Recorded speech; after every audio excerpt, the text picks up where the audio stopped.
Bezrat Hashem Yitbarach, we are Daf Mem Tet Amud Aleph. Okay, so the Gemara was now talking about what happens when you have edim, or you have edim that they signed on a document. There's two types of the claims that they can make afterwards. One, they can make that they say that this document was a trust document. What does that mean? That means that it didn't actually happen. The document didn't actually happen. They just wrote it in case it will happen. Okay, that's one. And the Rav Nachman said, "Ene money." And then there was another one where we said also that they come and they say that the guy, before he signed it, he made a condition with us, meaning before Reuven and Shimon came to have the document made up, Reuven goes to Edim and he tells them, listen, I'm going to be coming to you guys with Shimon to make a document. You should know that I'm not really agreeing to this document. Okay, so we saw, based on what we were trying to say previously, that something like this, or at least the Rav, I think it was Rabbi Baba Khana, he said that he did something like this and it worked. But Rav Nachman, which was right now, he said, Ene mani. They're not believed. So we try to ask, what's the difference between the two? Okay. So he says, I'm gonna read just from the last line of Memchet Amud Aleph. V'hama Rav Nachman. Didn't Rav Nachman say, Ha'edim shamu amana hayu dvarenu? If the edim came and said that we had a trust document, okay, ene mani, they're not believed.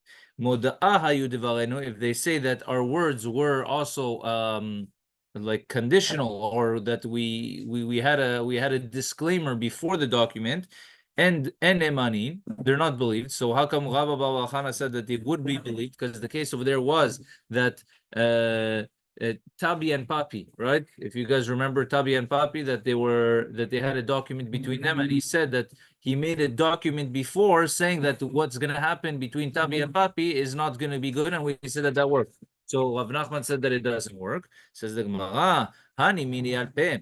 דלא עתי על פה, ומראה לשטרה, אבל בשטרה עתי שטרה, ומראה לשטרה. But if it's a document versus a document, it works. Meaning the case of Tabi and Papi, which was a document versus a document, that is going to be okay. But Rav Nachman's case, Rav Nachman said it doesn't work. Why doesn't it work? Because he says Edim can't come and just say words versus a signed document. Okay, so that's going to be the difference between the two. They didn't sign the document, or they were just. So Yefe. So in the case of Tabi and Papi, where we said that it works, they signed. There was a second document signed, meaning there was a first document, right, that he signed in front of Rabbi Baba Khana. He said that Tabi is forcing me to sell it. I'm going to come to you right now. I'm signing a document that which he wrote to me. I'm not maskim. Okay, and then after, when Tabi and Papi came in front of Rabbi Baba Khana, he signed them the document. Okay, so in that case, we said that since he made a signed disclaimer before, it doesn't work. Even though we had the halacha before that, what? Talyuha v'zavin, right? If they hung a person up and they forced him to sell the field, what did we say the halacha was over there? Zvine, that it's a good sale, right? But over here, since he signed a disclaimer before that document, so then we said that we go with the disclaimer and nothing. And when Rav Nachman said that it doesn't work, it's only if the edim come and tell us verbally that he made the disclaimer before, as opposed to Rabbi Baba Khana's case, which was a signed document. Okay, says the Gemara, Gufa. Amar Rav Nachman. We're going back to this saying of Rav Nachman that what amana hayu dvarenu. If the edim say that our document is just a document of trust, ene mani moda'a hayu dvarenu. If we had a disclaimer before this document, ene mani. Umar baravashi amar. However, Mar baravashi says amana hayu dvarenu. If the edim come and they say that our document was a document of trust, the same thing like of Nachman. But if he says that we had a disclaimer before the document, ne'emani, they're believed. Why?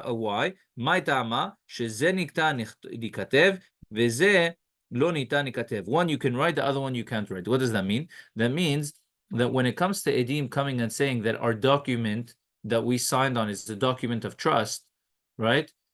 That's a problem with the edut itself. What does that mean? Edim, they can't come along and contradict themselves. They can't say one day, we say like this, and then the second day they come and they say, no, we're saying the opposite. You can't do that. The Edim can't do that. In the case of a document of trust, the Edim are not allowed to sign a document of trust.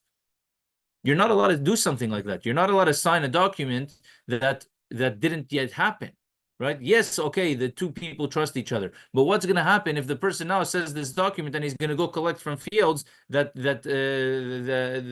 he's technically not allowed to collect from? He has a signed document, right? No one's going to know.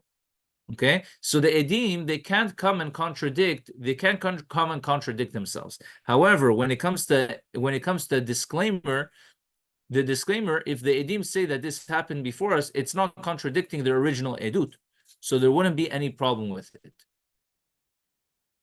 Okay. You see in the law that edim are retract. I said he killed him. No, it was wrong. No, you can't do that. No, but that can happen. No, we don't accept it. Well, it's strange edim, but there is. Yeah, they can do whatever they want, but we won't accept it. So that's what he's saying. We're not going to accept.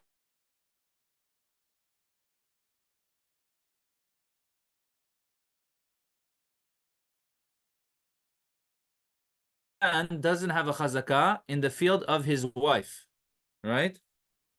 Says the Gemara, pshita, it's obvious. Kivan de it lepere perahu de ka'achit. So says the Gemara, it's obvious why. Once he's eating the food, like when the field of his wife is in his possession, he eats the fruits, right? So why should she ever have to make a protest? Meaning, as long as they're married, the husband is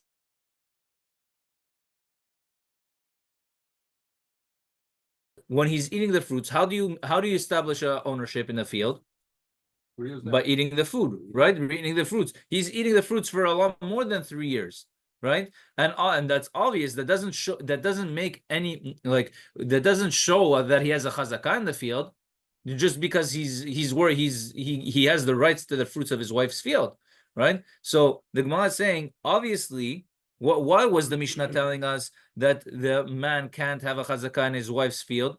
Obviously, because just eating the fruits is not going to be considered chazakah for him. Right? So pshita, it's obvious. Says the Gemara, lo tzricha dekatavla din v'dvarim eni b'nechsaich. So no, he wrote her a document that I don't have anything to do in your field with your fields. It has nothing to do with me. So in this case, because there's a document and he's still inside the field, so we would think that there's a chazakah. Okay?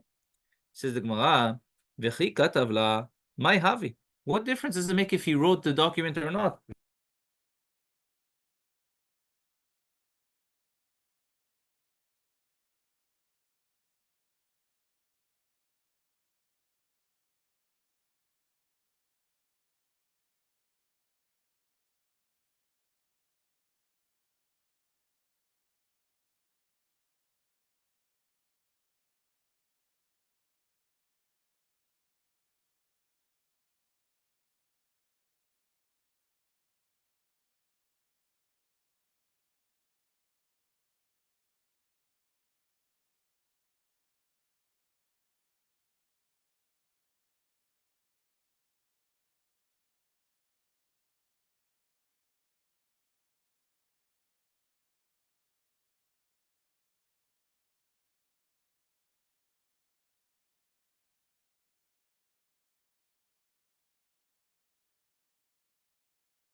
The fact that the fact that a person, the fact that a person retracts his owner or says he doesn't have ownership doesn't mean that the other guy now gets ownership in it, right? In order for a person to get ownership, what do they have to do? They have to have a chazakah, they have to have a kinyan, they have to have something proactive, they have to get something that's actually working. Not the fact that this guy just says, it's not mine, right? So over here, when the Baal, he writes to his wife, I don't have anything to do with the field. Well, what does that do? That doesn't do anything, right? So it should still there. Why does the Mishnah have to teach us something like this? So in the Bet Midrash of Rabbi and they taught matnitin. Our Mishnah is talking about what? Bekotev la ve'oda arusa. He writes her the document when she's still arusa, meaning as long as they didn't actually get married yet, what happens? He doesn't get full ownership. He doesn't get ownership of any of the fields that she's going to bring in, right? So when she's still arusa, he writes to her the document that I'm not gonna take ownership of your fields, which means in this case that it would work because as of this moment it didn't come into his possession, and since he wrote the document to say that he doesn't want the fields to come into his possession, so that means it never came into his possession. And now that the fact that he's eating for 3 years in the field, it still doesn't show that he has a chazakah, and that's why the Mishnah had to say it. Okay, and this is like Rav Huna. Sorry, Rav Kahana. Like, this is like Rav Kahana. The Amar Rav Kahana, Nachala haba'a lo le'adam mimakom acher. If something, an inheritance, is supposed to come to someone from some other place, matne alav shelo yirashena. He's able to make a condition that he's not going to receive it. And this is like Rava. The Amar Rava. That Rava said, whoever says that I don't want the takana of Chachamim, I don't want the decree of Chachamim. For example, like this, we're going to see what this is. Shom'ino, we listen to what he says. Says the Gemara, Maike Gonzot, when he said like this, what does like this mean? Kederav Huna, Amarav, like Rav Huna Amarav, Amarav Huna Amarav, Yechola Isha sheteamer leBaala. A woman can tell her husband, any nizonet, any osa, right? Normally, what happens in a ketubah, a husband is obligated towards his wife that he has to provide for her food, clothing, all those things, right? A woman could come along and say to her husband, you know what? I don't want your favors. I'm gonna work for myself. You don't have to support me or anything. I'm going to support myself, right? And technically that would work, right? So we see over here, that he has this option or a person has the option to disregard or to remove a zechut that's going to come to him. Okay. Like the field, It's option. It's her option. In this case, she's the one that's she's the one that it's affecting. But but in other cases, it would be the man, right? So in this case, what is the man saying? The man is saying, I don't want your fields. So it should work. The same way she can say, I don't want your responsibilities and another. So in this case, it should work. Okay. Says the Gemara, Ha yesh. Okay.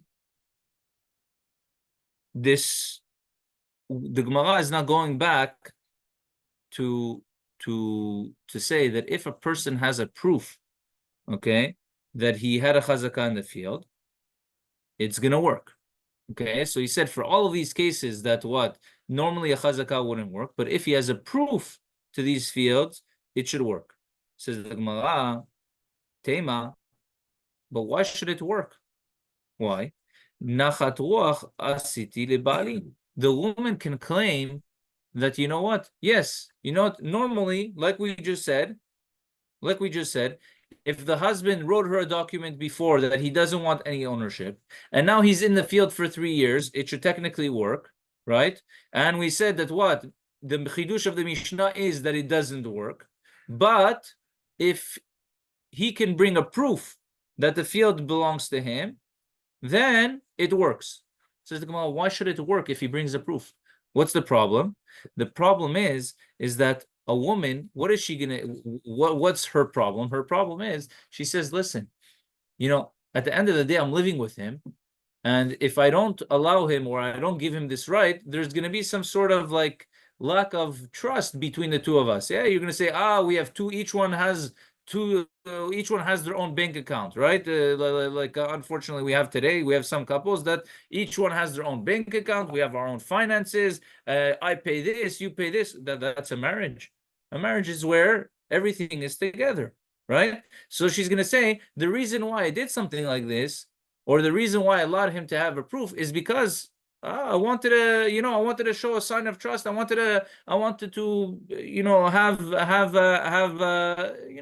like a more intimate relationship with him. Okay. I know young couple, they count how many plates they wash. I wash one, you wash one. Really? Yeah, that's the equality. Yes. It's sick where they're crazy. For dishes, I can understand. No, again, they didn't get a baby because it said who's going to take care? You have to do this, and it's like that. My nephew. So I told her the dishes, it's all you. You're gonna have 100%. They say That's the young generation. But tell your nephew a secret. Come to help her one time, break the dish. Second time, break it. The third time, tell her get out.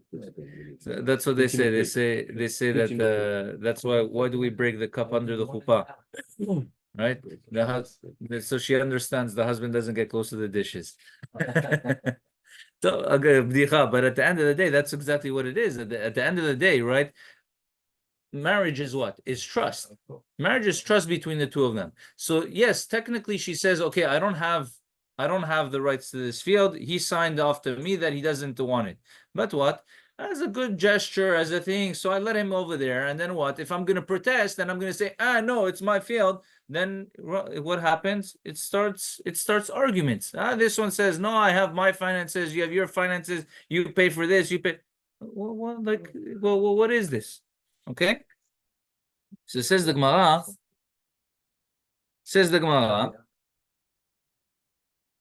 Milotnan. Doesn't it say in the Mishnah?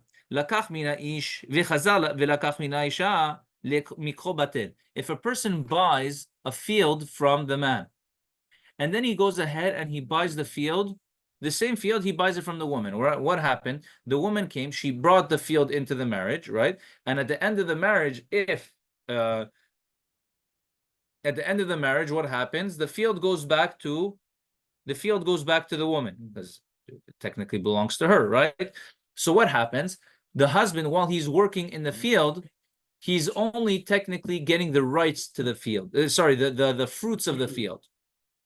Okay, he's only getting the fruits of the field. So so a person, he wants to buy this field. What does he do? He goes to the husband. He says, "Listen." He tells the husband, "I want to buy your rights to the field." The husband says, "Okay, sure, no problem. Take my rights," which means now, and the husband has a right to do this. He has the right to sell his rights to the field, which means that the person, when he's going to come to buy the field, he's going to only buy the fruits of the field.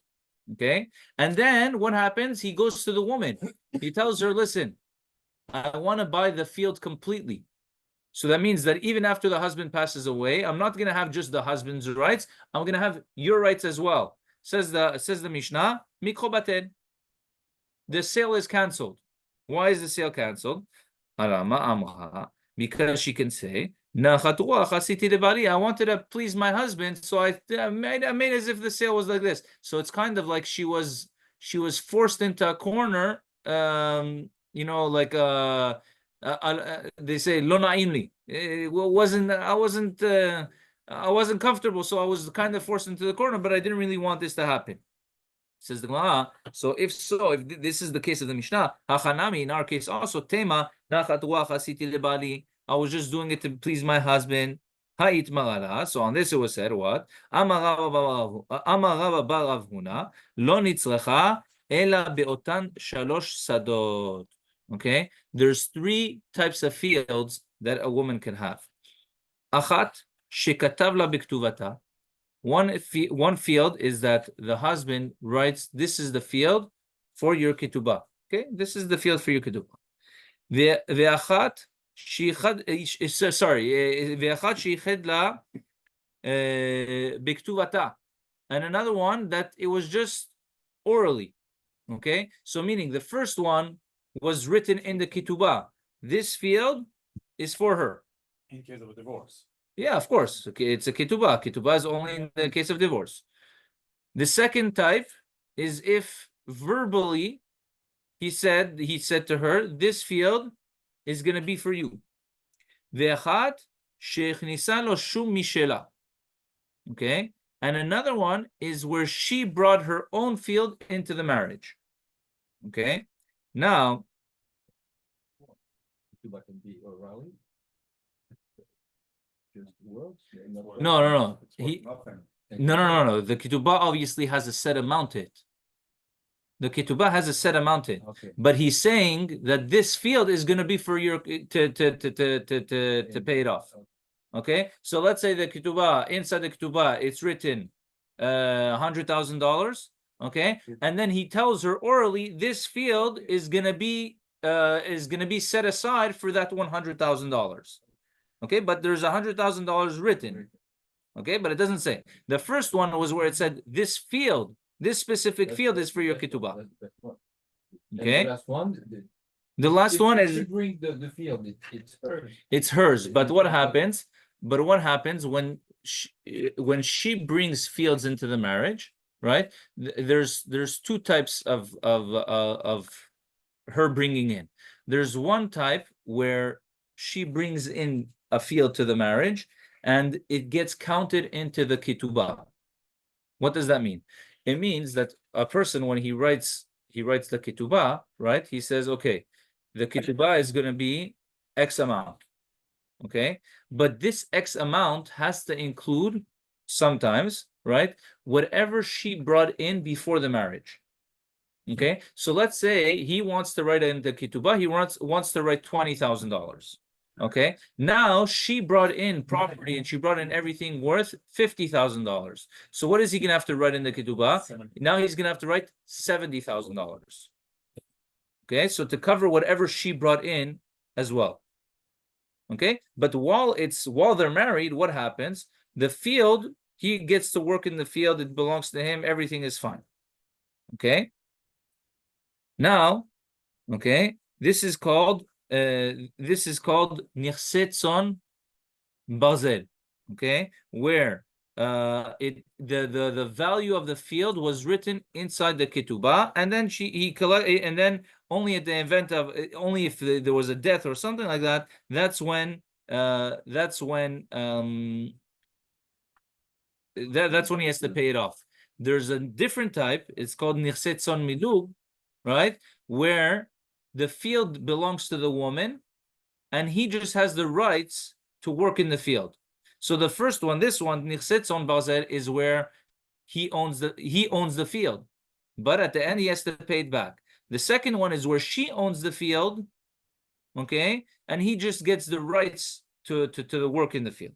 Okay, so it says the Gemara that what happens now? These three, it sounds like that only in these three cases, when we say that the sale isn't valid. Why is the sale not valid? Because she can say, I didn't feel comfortable, right? That would only apply to these three cases. Right? What were we saying before? We were saying before that if a person buys the field from the man, and then he goes to buy the same field from the woman, right? We said it doesn't work. Why doesn't it work? Exactly. I didn't feel comfortable. I felt pressured into it. I felt that there would be a breach of trust. So we stop it. Okay. Now, So that there is three cases. so we're saying that these three cases are what the Mishnah is talking about, and really in our case, it should technically work. Okay. Now, says lim'ute mai. These three cases is coming to exclude what? Ilema lim'ute shar nechasim if you're coming to tell me that it's coming to exclude all other properties, okay? כל שכן דהביה לאיבה, דאמר לה, עינייך נתת בגירושין ובמיתה. So if it's regard to other nechasim, this case is for sure she's going to say that she was backed into a corner. Why? Because then the husband, what's the husband going to say? You were trying to you're already looking out for divorce. You're already looking out for his death. Chas v'shalom, right? So that's why she's going to be backed into a corner, right? She's going to say the reason why I didn't protest, I didn't say anything, is because he's going to complain that I'm already looking at that they're already looking at gerushin, right? And this happens, right? I know someone. He told me that he sold a property that he had, and the woman got all upset that he sold the property, right? And why? Because now that if he sold the property, so then technically she doesn't have, like, if chas v'shalom, there's going to be divorce or whatever it is. So like, okay, they're she doesn't have like her assurance anymore that this property is going to be for divorce or for whatever it is. So he and she was all upset about it. And he came and he was all upset about the fact that she doesn't have trust, or she doesn't believe him that he's going to look out for her, and this can cause a problem, right? So she's going to say, well, the reason why I didn't protest is because I didn't want to cause any problems. This is obvious. So what is it coming to exclude? Nichse melug, like the nichse melug. What is nichse melug? Where the field still belongs to the woman. Okay, she brought it into the marriage. She didn't put it into the ketubah. The first one she put into the ketubah. She put into the ketubah. This one she doesn't put into the ketubah, but he has the rights to work in the field and to get the benefits from this field in the meantime. So it says the Gemara, ha'amar meimar, ish ve'isha shemachu b'minchse melog lo asu v'lo klum. If the man and the woman sell their nichse melug, then they didn't do anything. Okay, so we see clearly that even by nichse melug it wouldn't work. So it says the Gemara, ki itmar de amemar, when amemar said his halacha, hechad dezavin ihu umit, atya ihi umafka, inami zavna ihi umeta, ata ihu umafik. So he says no. When amemar said that ish v'isha shemachu b'nichse melug lo asu klum, it's not talking that the man and the woman, they sold it, they didn't do anything. It's not talking about where both actually sold. We're talking about where one sold, okay? One side sold, and then that side died. The other one can protest. Or if the other side sold, and then that side died, they can protest. Meaning, ish v'isha is referring to if the ish sold and then he died, isha sold and then she died. Then v'lo asu klum. Then the sale isn't a sale because the other side can protest. But really, if both of them sold, it would be a good sale, and then that would work out with what we were saying before. Okay. Inami. I didn't do. Even last time I just did one long one. Okay. So next time, Bezrat Hashem, I'll do it like that. Okay. Inami. Zavna ihi umeta atya ihi umafik. Okay. B'tekanta de Rabbanan. K'de Rabbi Yossi bar Chanina. Dama Rabbi Yossi bar Chanina. This is like the Takana of Rabbanan that Rabbi Yossi bar Chanina said. Be'usha hitkinu, in the place of Usha, they established, the Chachamim established, ha'isha shemacha v'nichse milug umeta, a woman that sells her nichse milug and then she died. Habal motzi miyad halekochot. The Baal can take it away from the buyers. Aval hecha dezavino. But in the case where both of them sold it, meaning the husband sold his rights and then the guy went and sold and went back to the woman and bought her rights, it would actually work. Okay, and then that would be in accordance with what we saw. Inami, or we can say, because we had a problem with amema, so inami, what can we say? Zavna ihi lidide zavina zvini. Okay. if she sold her own rights, that's gonna be fine. Okay, the ibaitema, or another thing that you can say, amemar de amal Rabbi Elazar, meaning when Amemar said that both of them, if both of them sell, it doesn't work. In reality, this goes against our Mishnah that we were trying to say, right? And rather, Amemar is going like the Shita, like the opinion of Rabbi Elazar. Detanya, if a person sells his slave, and he tells him, listen, I'm selling you the slave now belongs to you. However, I still want to use the slave for 30 days. Okay? Rabbi Meir Omer, Harishon yeshno badin yom o yomayim mipnei shu tachtav, ve'asheni eno badin yom o yomayim mipnei she'eno tachtav. There's a halacha like this. If a person kills a slave, what happens? If a person kills a slave, he's responsible as if he killed someone, right? However, if the owner killed his slave, there's a difference. Meaning, if the owner killed his slave and the slave died right away, it's okay.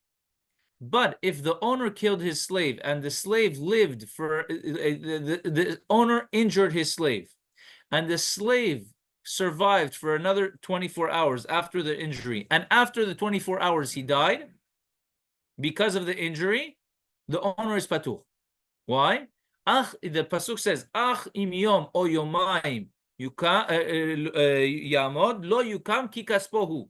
If the slave lived for a day or two, he's not going to be avenged. Why? Because it's the person's money. Now, when it says yom o yomayim, a day or two, it doesn't actually mean 1 or 2 days. What it means is a day that's like 2 days. What does that mean? That means 24 hours. Meaning it's a day, 1 day. How long is a day? 1 day is 24 hours. But it's like 2, which means that it extends into the next day. So it's like 2 days, but it's only 1 day, which is 24 hours. So if the slave survived for 24 hours after being injured, then the owner doesn't have a thing. Now, this is only true, it says, for the owner. So comes Rabbi Meir and says, in a case where a person sold his slave, however, he stipulated and he said that this slave he's still gonna work for me for 30 days, and he died within the 30 days after a 24-hour injury. So if it happened to the first guy, the original owner, says Rabbi Meir, that's good. Why? Because under whose possession is he right now? He's under the first owner's possession, right? So for him, he has the 24-hour break. But if it happened with the second guy, no, the second guy is not good. Why? Because it's not under his possession right now. Okay. Kasava, so explains the Gemara. What does he say? He says, Kinyan perot ki kinyan haguf dami. Because why? When you own the perot, it's as if you own the body. When you own the work, it's as if you own the body. Therefore, in this case, it's as if the slave belongs to him and he has the deen of 24 hours.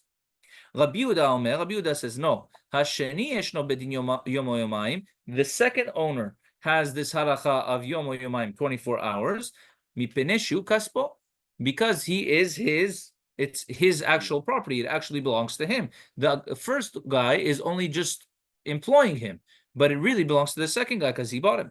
Harishon eno bedin yom o yomayim she'eno kaspo. But the first one doesn't have this special halacha of 24 hours because it doesn't belong to him. The slave doesn't belong to him. Kasaval. So he holds kinyan kaspo, kinyan perot, lav ke kinyan haguf.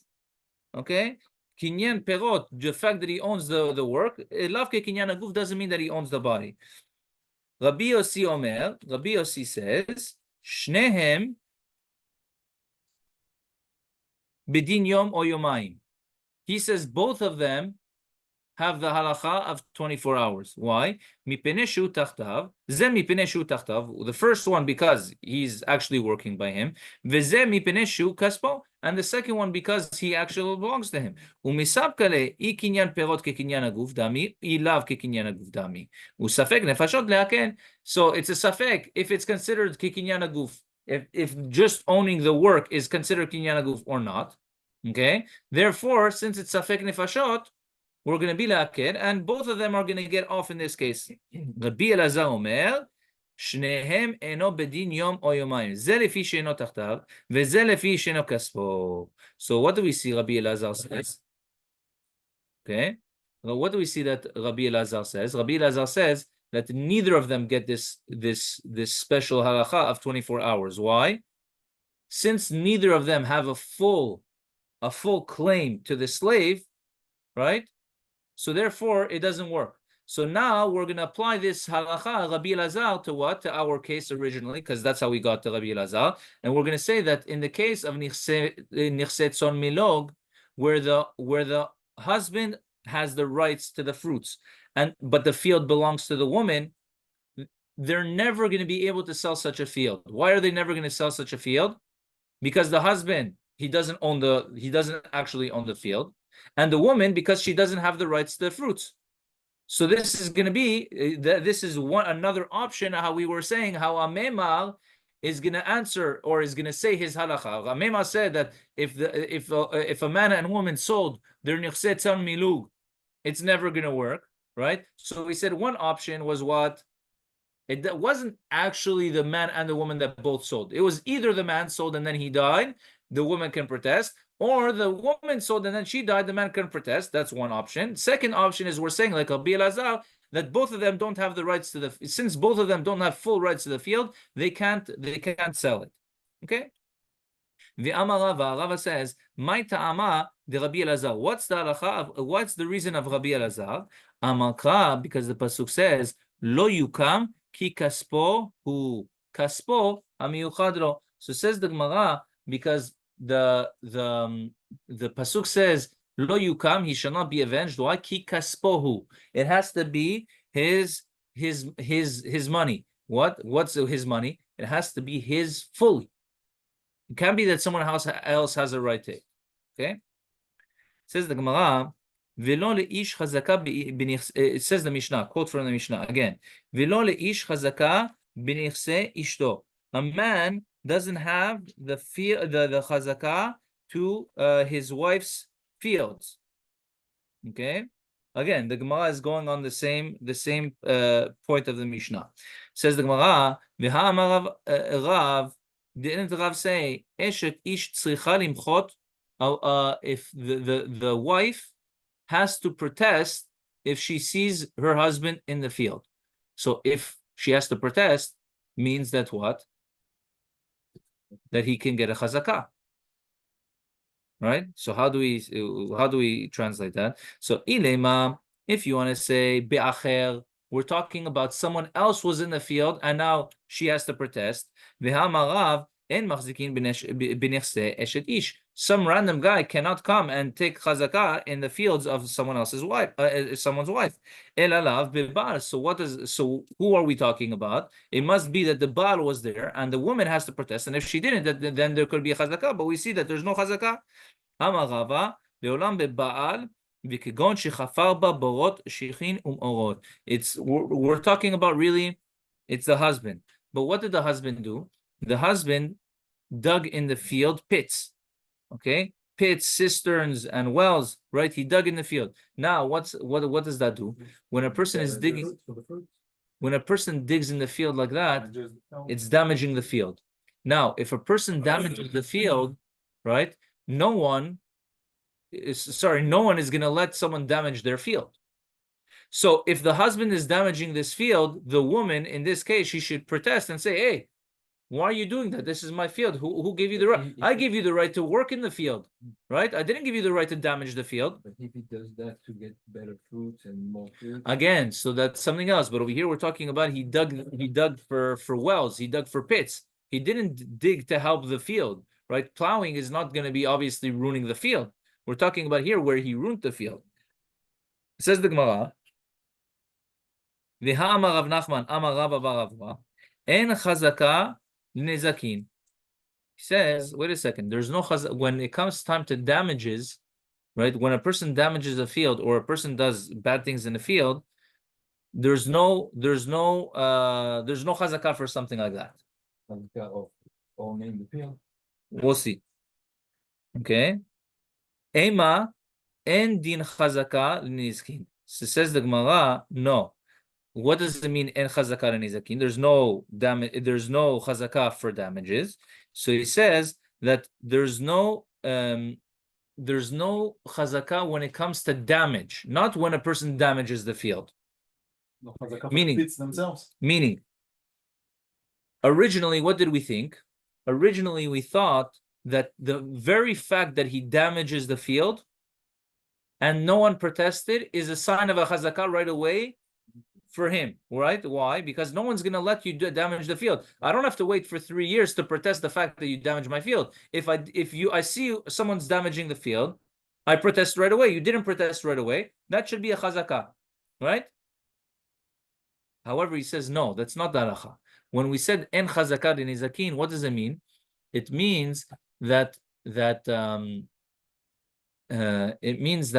when a person is doing bad stuff in the field, there's no chazakah. And we'll see what that means.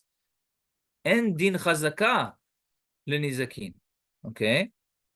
There's no din of chazakah of nizakin. I bait ema lav itmar ala, Rav Mari Amar Bekutra, Rav Zavid Amar Bevet HaKiseh. Okay, so he says that, for example, what happens if a person makes out of his field, Bekutra, he says, is like smoke, right? He does heavy smoke, work with heavy smoke in the field. So a person, the neighbor, even after 3 years, he can always come and protest and say, I don't want this anymore, right? And the owner, he can't say, hey, wait a second. I did this in the field for 3 years, so now I have a chazakah for doing this. Says no, there's no chazakah. Din chazakah nizakin. There's no din of chazakah when it comes to damages. Okay, that's one. Or if a person makes a bet hakiseh, he makes a bathroom out of his field, the same thing applies. He can't say, if the guy comes and protests, he has to listen to the protest, and he can't say, it's already here for 3 years. Get lost. No, there's always going to think. Okay. So this would be the solution, how it can be for the husband and how she would have to protest. Meaning, what did we say? We said that With the sit-ins and the... exactly. So we said that the woman has to protest someone in her field, right? How did we start? We said Eshet ish tzricha limchot. The woman has to protest. So we said, who is it talking about? It must be talking about the husband. The husband doesn't have chazakah in the field. No, if the husband damages the field, then she has to protest right away. If she doesn't protest right away, it's a siman that it belongs to him. That's one answer. Okay, and then we went through the whole thing. There's no chazakah by the chazakah thing. So we said, no, there's no din chazakah, which means that only if there was damage done for 3 years, the guy can always still complain. Not the fact that if there's a person damages, right? Then there's no din chazakah. He doesn't have to wait 3 years for it. It can happen right away. Okay, that's one answer. For the fumes and the betakise, Yeah. there is no chazakah. Which means the neighbor can complain even after 3 years. exactly. So then that's what we want to apply it to the No. What we were saying was like this.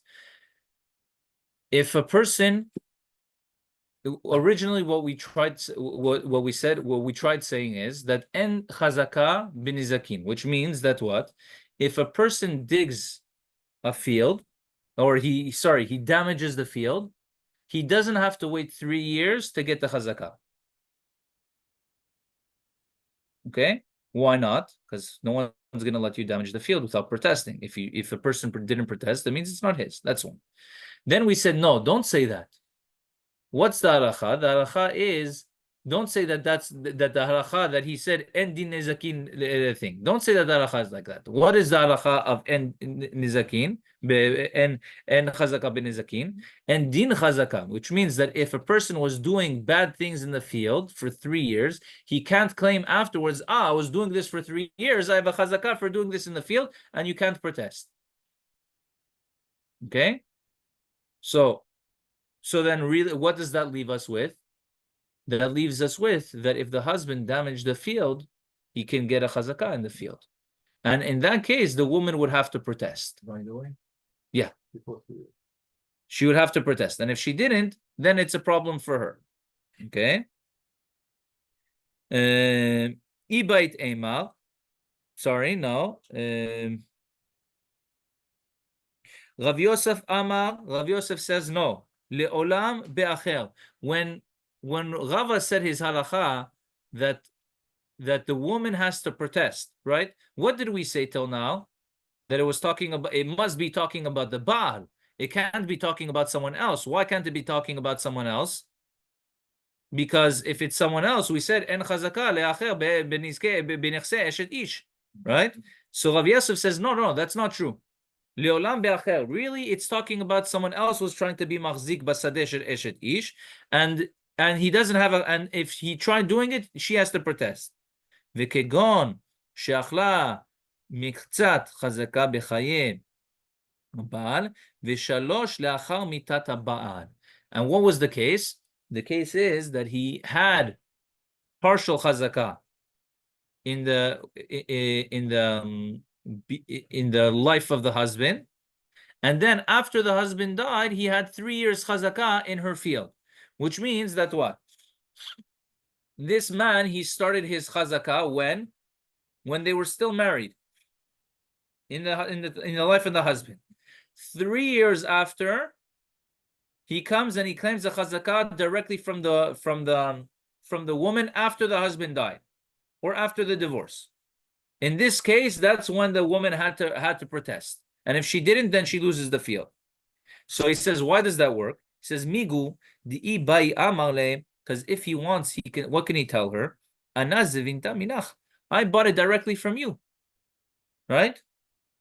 Ki amale nami ad zevintale vizavnani hali meheman. Because why? He can just claim Amigu that since he's already in the field for 3 years, technically he's in the field for how long? Technically he's in the field for 4 years, right? 1 year when the husband and the wife were together, okay, and 3 years after. So now he's believed to say that he got it from when they were married. Why? Because if he wants, he can claim afterwards that he bought it directly from the woman after the marriage dissolved for whatever reason, girushin or mitat ha'baal, right? And then he would be believed. Okay. So that's why he says that really when the Mishnah says lo ish chazaka b'nechse ishto, that a man doesn't have a chazaka in his wife's field, that's true. So when Rava said, and then when Rav said that a woman has to protest, who was it talking about? It was talking about if someone else came to be machzik in the field. And even though we normally said eshet ish has to protest, but over here, since he has a migu, right? When did he get the field? He got the field when they were alive. So technically, she shouldn't have had to protest. But now that he held the field even afterwards for 3 years, so he's going to have a chazakah because he can say that he bought it directly from her instead of having to say that he went to the husband. We'll stop here. Bezat Hashem. Amen ve'amen.